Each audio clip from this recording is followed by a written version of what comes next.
ہزاروں سال نرگس اپنی بے نوری پہ روتی ہے، بڑی مشکل سے ہوتا ہے چمن میں دیدہ ور پیدا۔ حضرات محترم، انتہائی صدمہ ہے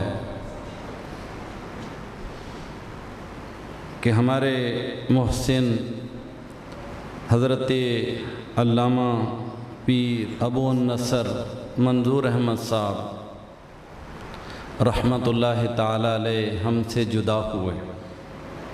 اللہ تعالیٰ کی بارگاہ میں دعا ہے اللہ انہیں اپنا قرب عطا فرمائے، اپنے محبوب نبی کریم صلی اللہ تعالی علیہ وسلم کی بارگاہ کے اندر انہیں مقام قرب نصیب فرمائے، اور حضور غوث پاک رضی اللہ تعالیٰ عنہ جنہوں نے یہ پودا لگایا تھا ان کی بارگاہ میں اللہ تعالیٰ انہیں اور زیادہ قرب عطا فرمائے،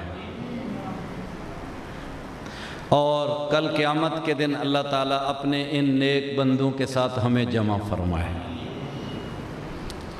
حضرات محترم، وقت انتہائی مختصر ہے۔ میں نے قبلہ قاری صاحب سے کہا تھا کہ وقت عشاء کے بعد کا رکھ لیں یا نماز میں تھوڑی سی تاخیر کر لیں تاکہ علماء اکرام بیان کر سکیں اور کچھ محفل لمبی ہو سکے، تو انہوں نے کہا تھا کہ نہیں، اسی وقت کے اندر ہی یہ سارا کچھ پورا کرنا ہے۔ مقصود حاضری ہے اور ان کی بارگاہ کے لیے خراج عقیدت ہے۔ یہ مختصر وقت بھی انشاءاللہ کافی ہوگا ہمارے لیے، اللہ کرے ایسا ہی ہو۔ میرے استاد محترم جناب مفتی عبدالقیوم ہزاروی صاحب فرمایا کرتے تھے، علماء کرام کو خطاب کرتے ہوئے، خصوصاً دورہ حدیث کی کلاس جب مکمل ہوتی تو ان کی عادت مبارکہ تھی، وہ ہر ایک طالب علم جو فارغ ہوتا ان سے فرماتے تم کوئی عالم نہیں بن گئے ہو، بلکہ اس قدر تم نے کچھ نہ کچھ پڑھ لیا ہے کہ کتاب کو کچھ نہ کچھ سمجھ سکو، اور واقعتاً حقیقت بھی یہی ہے۔ اور آخر میں ایک جملہ ارشاد فرماتے تھے کہ ساری زندگی طالب علم رہنا، ہمیشہ کیا طالب علم رہنا، حقیقت ہے۔ ابھی آپ نے ایک حدیث پاک سنی جو دعوت اسلامی کی ہر کتاب کے اندر لکھی ہوتی ہے، مشکات شریف کے اندر بھی ایک حدیث پاک ہے۔ حضور نبی کریم صلی اللہ تعالیٰ علیہ وسلم نے فرمایا، جو بندہ ہمیشہ طالب علم رہتا کسی نہ کسی صورت میں علم دین سیکھتا ہے، فرمایا جب وہ فوت ہوگا تو انبیاء کرام کے درجے اور اس کے درجے میں صرف ایک درجے کا فرق ہوگا۔ مشکات شریف کے اندر یہ حدیث پاک موجود ہے۔ تو حقیقت ہے کہ انسان کو ہمیشہ کیا ہے، طالب علم رہنا چاہیے۔ اس میں آسانیاں بھی بہت ہیں، جب بھی کوئی بڑی مشکل پیش آئے وہ کہہ دیتا میں تو ابھی طالب علم ہوں، اور حقیقت ہے کہ زندگی بھر انسان علم حاصل کرتا بھی رہے تو یہ علم اتنے ہیں کہ کبھی مکمل حاصل نہیں کر سکتا ہے۔ اللہ فرماتا ہے وَفَوْقَ كُلِّ ذِي عِلْمٍ عَلِيمٍ، ہم نے ہر ایک کے اوپر ایک علم والا رکھا ہے، تو کوئی بھی بندہ علم میں تکمیل کر نہیں سکتا۔ اس لیے ہر شخص کو چاہیے کہ اپنے پیش امام سے، اپنے استاد کے پاس آ کر روزانہ نہیں تو ہفتے میں نہیں تو مہینے میں نہیں تو سال میں آ کر وہ عرض کرتا رہے حضرت مجھے ایک سبق پڑھا دیں تاکہ میں طالب علموں میں شمار ہو جاؤں، اور یہ بہت بڑی سعادت بھی ہے اور فضیلت۔ حضور نبی کریم صلی اللہ علیہ وسلم نے فرمایا قیامت کی نشانیوں میں یہ ہے کہ علم اٹھا لیا جائے گا، اور ساتھ ہی فرمایا علم کے اٹھا لینے کا مقصد یہ نہیں کہ سینوں سے علم کھینچ لیا جائے گا، علم بھلا دیا جائے گا، کتابوں سے علم ختم کر دیا جائے گا، نہیں، فرمایا علماء کو اٹھا لیا جائے گا کہ ایک بڑا علم والا جب اٹھ جائے گا پھر اس کے بعد دوسرا کوئی اتنا علم والا نہیں ہوگا، حتیٰ کہ یہاں تک کہ قیامت کے قریب آ کر سبھی لوگ جاہل ہو جائیں گے اور جاہلوں سے لوگ مسئلے پوچھیں گے۔ اب جاہل کیا بتائیں گے؟ اندھا کسی کو کیا بتائے گا؟ فرمایا وہ خود بھی گمراہ ہوں گے اور دوسروں کو بھی گمراہ کریں گے۔ اور یہ زمانہ ایسا، علم جو ہے علماء کے اٹھ جانے سے اٹھتا ہی چلا جا رہا ہے، خصوصی طور پر ایسے علماء جو مخلصین کی جماعت میں ہیں، جیسے ہمارے محترم جناب شیخ الحدیث پیر طریقت حضرت ابو النصر مولانا منظور احمد صاحب۔ ایسے علماء اب تلاش کرنے سے بھی نہیں ملتے ہیں۔ حقیقت ہے کہ صرف عالم نہیں ہیں۔ ابھی مجھے میرے ساتھی رضوان صاحب بتا رہے تھے کہ جس دن آپ کا وصال شریف ہوا ہے اس دن بھی آپ نے تہجد پڑھی، اس دن بھی آپ نے تہجد، اور ایسے تہجد گزار، اور ان کی یہ صفت تھی کہ آپ کو پتہ ہے دنیا میں سب سے بڑی نیکی ہے اللہ کی مخلوق کی خدمت، اور سب سے گناہ بڑا اللہ کی مخلوق کو ستانا، اور اللہ کی مخلوق میں سب سے بڑی نیکی پتہ ہے کس کے ساتھ ہے؟ طالب علموں کے ساتھ۔ سب سے بڑی نیکی طالب علموں کے ساتھ ہے۔ اللہ تعالیٰ فرماتا ہے قرآن کریم کے اندر وَاصْبِرْ نَفْسَكَ مَعَ الَّذِينَ يَدْعُونَ رَبَّهُمْ بِالْغَدَاةِ وَالْعَشِيِّ يُرِيدُونَ وَجْهَهُ وَلَا تَعْدُ عَيْنَاكَ عَنْهُمْ تُرِيدُ زِينَةَ الْحَيَاةِ الدُّنْيَا وَلَا تُطِعْ مَنْ أَغْفَلْنَا قَلْبَهُ عَنْ ذِكْرِنَا وَاتَّبَعَ هَوَاهُ وَكَانَ أَمْرُهُ فُرُطًا۔ اصحاب صفہ حضور کی یونیورسٹی کے طالب علم تھے۔ اللہ تعالیٰ اپنے محبوب سے فرما رہا ہے اے محبوب آپ کا کام کیا ہے؟ یہ آپ کے طالب علم ہیں، یہ آپ کے طالب علم ہیں۔ وَاصْبِرْ نَفْسَكَ، اپنے آپ کو ہمیشہ ان کی خدمت میں لگائے رکھو۔ تو حضور صلی اللہ علیہ وسلم سب سے زیادہ کن سے پیار کرتے تھے؟ اصحاب صفہ تھے۔ یہ فقراء بھی تھے اور دین کے طالب علم بھی تھے۔ حضرت ابو ہریرہ فرماتے ہیں کوئی دنیا دار تھا، کوئی دکاندار تھا، کوئی کھیتی باڑی کرتا تھا، میرا تو کوئی کام ہی نہیں تھا، میں تو اپنے محبوب کو دیکھتا رہتا، جو فرماتے سنتا رہتا اور یاد کرتا رہتا تھا۔ تو یہ سب سے بڑی کام جو ہے خدمت، طالب علموں کی خدمت اللہ کو جتنی پسند ہے اتنی اور کوئی خدمت۔ آپ کو پتہ ہے حضرت امام اعظم ابو حنیفہ رحمۃ اللہ تعالیٰ علیہ بازار جا رہے ہیں تو ایک لڑکا ملا۔ فرمایا بیٹے کیا کرتے ہو؟ عرض کی دہاڑی کرتا ہوں، مزدوری کرتا ہوں، میری والدہ ہے اور میں ہوں، کوئی اور کمانے والا نہیں ہے۔ فرمایا پڑھتے نہیں ہوں؟ عرض کی نہیں پڑھتا نہیں ہوں، کیونکہ معاش کا سلسلہ ہی ایسا ہے کہ ہمارے گھر کا کوئی اور ہے نہیں ہے۔ فرمایا ایسا کرو کتنی دہاڑی ملتی ہے؟ کہا 1 روپے یا 2 روپے۔ فرمایا 2 روپے شام کو مجھ سے لے لیا کرو اور میرے پاس آ کر پڑھا کرو۔ یہ دھوبند کے بیٹے ہیں۔ اللہ اکبر، یہ ہے خدمت۔ اپنے گھر سے پھر ان کو روٹی دیتے، ان کو پانی دیتے، رات کو 2 روپے بھی دیتے کہ جا کر اپنی امی کو بھی دے دو، یہ تمہاری خدمت ہے۔ پھر ان کو پڑھایا، پھر ایسا پڑھایا، آپ کو پتہ ہے وہ کون ہیں؟ حضرت امام ابو یوسف بنے تھے۔ اللہ اکبر، یا رسول اللہ، یا رسول اللہ۔ یہ ہمارے بڑے تھے جو ان کی خدمت بھی کرتے، ان کو پڑھاتے بھی تھے۔ سبحان اللہ، حقیقت ہے آہستہ آہستہ ایسے علماء اٹھتے جا رہے ہیں کہ جو خود خدمت کرتے، گھر سے دیتے، پڑھاتے۔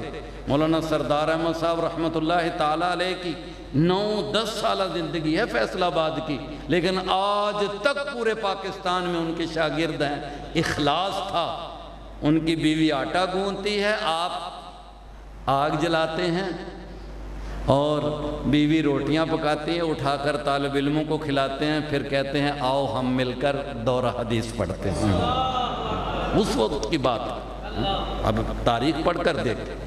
تذکرہ محدث اعظم میرے استاد محترم حضرت علامہ مولانا عبدالحکیم شرف قادری صاحب نے ان کی ایک کتاب لکھی، اس کی یہ ان کی خدمت تھی، خود روٹی پکاتے، ان کو کھلاتے اور سبق بھی پڑھاتے۔ حقیقت ہے، اللہ فرماتا ہے ندعو کل بے امامہم، فرمایا کل قیامت کے دن یہ ایک اکیلے نہیں اٹھیں گے، یہ آگے آگے ہوں گے، سب ہزاروں کی تعداد میں ان کے پیچھے پیچھے ہوں گے۔ اللہ اکبر۔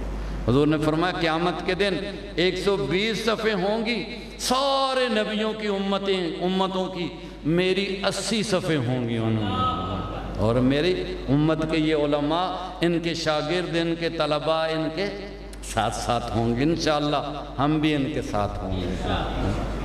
قرآن کریم کی مختصر سی میں نے آیات میں 5 منٹ ہیں اذان میں، اللہ فرماتا ہے اے لوگو بتاؤ کیا علم والے اور جاہل برابر ہو سکتے ہیں؟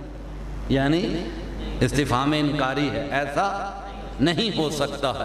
اللہ فرماتا ہے یرفع اللہ الذین آمنوا منکم، جتنے بھی درجے بڑے اللہ نے بڑھائے، لیکن سب سے بڑے درجے اللہ کن کے بڑھاتا ہے؟ والذین اوتوا العلم درجات، جن کو ہم نے علم دیا ان کے سب سے بڑے درجے ہیں۔ اور فرماتا ہے علم کیا فائدہ دیتا ہے؟ فرمایا سب سے بڑا دنیا میں کون بڑا ہے؟ جو سب سے زیادہ تقوی والا ہے، سب سے بڑا تقوی والا ہے۔ حضور نے فرمایا لا فضل لعربی، خطبہ حجۃ الوداع میں فرمایا کسی عربی کو عجمی پر، کسی عجمی کو عربی پر، کسی گورے کو کالے پر، کسی کالے کو گورے پر کوئی فضیلت نہیں الا بالتقوی۔ اور سب سے بڑا تقوی کس کے پاس ہے؟ اللہ فرماتا ہے انما یخشی اللہ من عبادہ العلماء، سب سے زیادہ متقی وہ ہے جس کے پاس سب سے زیادہ علم ہے۔ فرمایا علم والے ہی تو اللہ سے ڈرتے ہیں، اس لیے علم بہت بڑا درجہ ہے۔ میں نے ابھی حدیث پاک پڑھی، متفقن علیہ حدیث، بڑی مشہور حدیث پاک ہے۔ حضور نبی کریم صلی اللہ علیہ وسلم نے فرمایا تمہیں پتہ ہے اللہ بھلائی کا ارادہ کس کے ساتھ فرماتا ہے؟ حضرت امیر معاویہ اس حدیث پاک کے راوی ہیں، متفقن علیہ حدیث ہے۔ فرمایا من یرد اللہ بہ خیرا یفقہہ فی الدین۔ یاد رکھیے ایک معلومات ہوتی ہے، آج معلومات کا زمانہ ہے، انفارمیشن کا زمانہ ہے، علم نہیں۔ علم کیا ہے؟ تفقہ فی الدین کا نام علم ہے۔ اس لیے حضور نے فرمایا من یرد اللہ بہ خیرا یفقہہ فی الدین، اللہ جس بندے سے بھلائی کا ارادہ کرتا ہے اللہ اسے دین کی سمجھ عطا فرما دیتا ہے۔ اور حضور نے فرمایا مجھ سے سیکھو، آگے پہنچاؤ، پھر آگے پہنچاؤ، ہو سکتا ہے جس تک تم نے پہنچائے وہ تم سے بھی زیادہ تفقہ فی الدین والا ہو، اچھا اس کا حافظہ ہو، خوب سمجھدار ہو۔ حضرت امام اعظم ابو حنیفہ رحمۃ اللہ تعالیٰ علیہ نے اپنا علم حضرت امام محمد کو عطا کیا، حضرت محمد ابن حسن شیبانی کو، اور پھر ان کی وجہ سے آج تک وہ علم ہم تک پہنچا، اور پوری دنیا کے اندر امام اعظم کے علوم جو ہیں حضرت امام محمد کی وجہ سے پہنچے ہیں۔ اس لیے آگے جو بھی آپ کو بات آتی ہے آگے پہنچاؤ، آگے پہنچاؤ، پتہ نہیں کتنی ہی باتیں ہیں وہ آگے پہنچ جائیں۔ میرا خود تجربہ ہے کہ میں نے طلبہ کو اب تک پڑھایا، مجھے یاد نہیں، لیکن جن کو پڑھایا ان کو اب مجھ سے بھی زیادہ یاد ہے۔ حقیقت ہے ہمارے استاد، آپ کو پتہ ہے مولانا عطا محمد صاحب بندیالوی، ان کا حافظہ نہیں تھا، حافظہ بہت کمزور تھا ان کا، لیکن قوت افہام و تفہیم جو اللہ نے ان کو عطا کی تھی، آج جتنے بڑے سے بڑے مدرس ہیں انہی کے شاگرد ہیں۔ کراچی میں مولانا غلام نبی صاحب، میں اس وقت امجدیہ میں پڑھتا تھا، مولانا غلام نبی صاحب تھے، انہوں نے ایک مدرسہ بنایا اور یہ شاگرد تھے۔ مولانا غلام محمد صاحب آج بھی ہیں تنظیم کے جو جنرل سیکرٹری ہیں پورے پاکستان کے، ان کے ساتھی تھے مولانا غلام نبی صاحب، انہوں نے وہاں ایک مدرسہ بنایا۔ مولانا عطا محمد صاحب بندیالوی، یہ بندیال ایک گاؤں ہے میاں والی ضلع کے اندر، وہاں پڑھاتے تھے۔ عرض کی آپ یہاں ایک گاؤں میں دور و دراز رہتے ہیں تو آپ ایسا کریں کراچی آ جائیں۔ بڑی شرائط کے بعد ان کو کراچی لایا گیا، تو پہلا سبق تھا، پورے مدارس سے لوگ اس میں شامل تھے۔ ہمارے استاد محترم تھے جناب مولانا محمد حسن حقانی صاحب، امجدیہ کے یہ نائب محتمم تھے۔ یہ بھی اس سبق میں جانے کے لیے تیار تھے۔ ہمارے ایک ساتھی تھے محمد انور بیگ صاحب، ہمارے استادوں کے وہ بیٹے بھی تھے، وہ ڈرائیور تھے، مجھے بھی کہنے لگے آپ بھی چلیں۔ میں ابھی اس وقت درجہ ثانیہ کا طالب علم تھا، تو ہم وہاں گلشن اقبال کے اندر اس مدرسے میں پہنچے تو پہلا سبق تھا میبزی کا۔ یہ میبزی ایک فلسفے کی ابتدائی کتاب ہے۔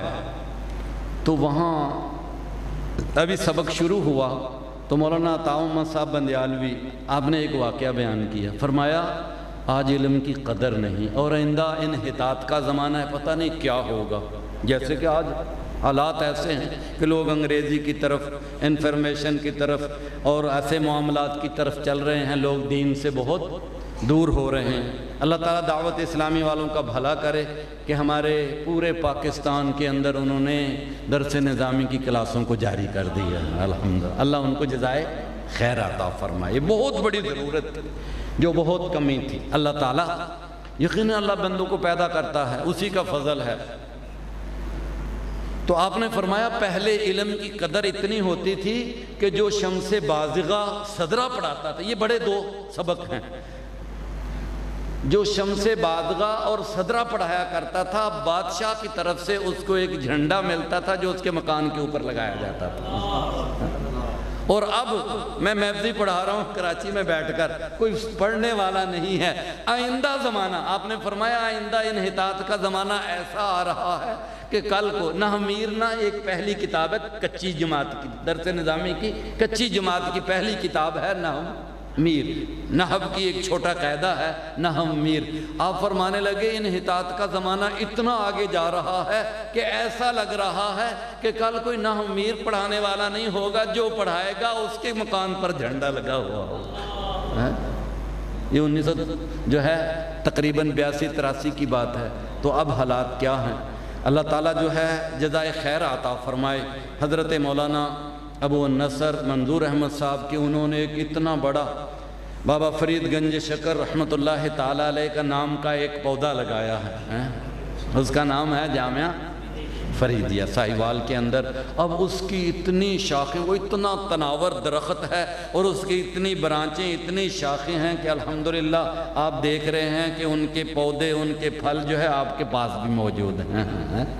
اللہ تعالیٰ اس کو دن دونی رات چگنی ترقی عطا فرمائے، اور اللہ تعالیٰ ان ساری نیکیوں کا اجر ہمارے استاد محترم جناب مولانا ابو النصر مولانا منظور احمد صاحب کو قبر میں کروڑہا گنا کر کے اپنے محبوب کے صدقے میں ان کو عطا فرمائے۔ ہم ان کے لیے جو ہے خراج عقیدت پیش کرنے کے لیے، ان کے لیے دعائے خیر کرنے کے لیے جمع ہیں۔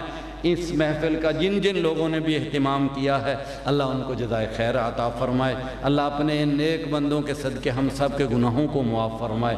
اللہ ہمیں مرتے دم تک طالب علم رکھے، اور علماء کرام کا جو ہے اللہ تعالی ہمیں خادم بنائے، خدمتگار بنائے۔ یاد رکھیے ہمارے پاس یہ امانتیں ہیں اور بہت ہی بہت ضروری چیزیں ہیں، ان کے صدقے میں آج کے حکومتوں کی وجہ سے جو ہے دین سے ہم دور ہو رہے ہیں، لیکن الحمدللہ مسجدیں آباد ہیں۔ یہ ٹکڑے کھا کر اور مشقتیں، جیسے ابھی آپ نے سنا، الحمدللہ یہ مشقتیں اٹھا کر غربت کے باوجود ہماری خدمت کر رہے ہیں، ہماری مسجدوں کو آباد کر رہے ہیں۔ اللہ ان کو جزائے خیر عطا فرمائے، اور وہ تمام لوگ جو ان کی خدمت کرتے ہیں اللہ ان کو بھی جزائے خیر عطا فرمائے۔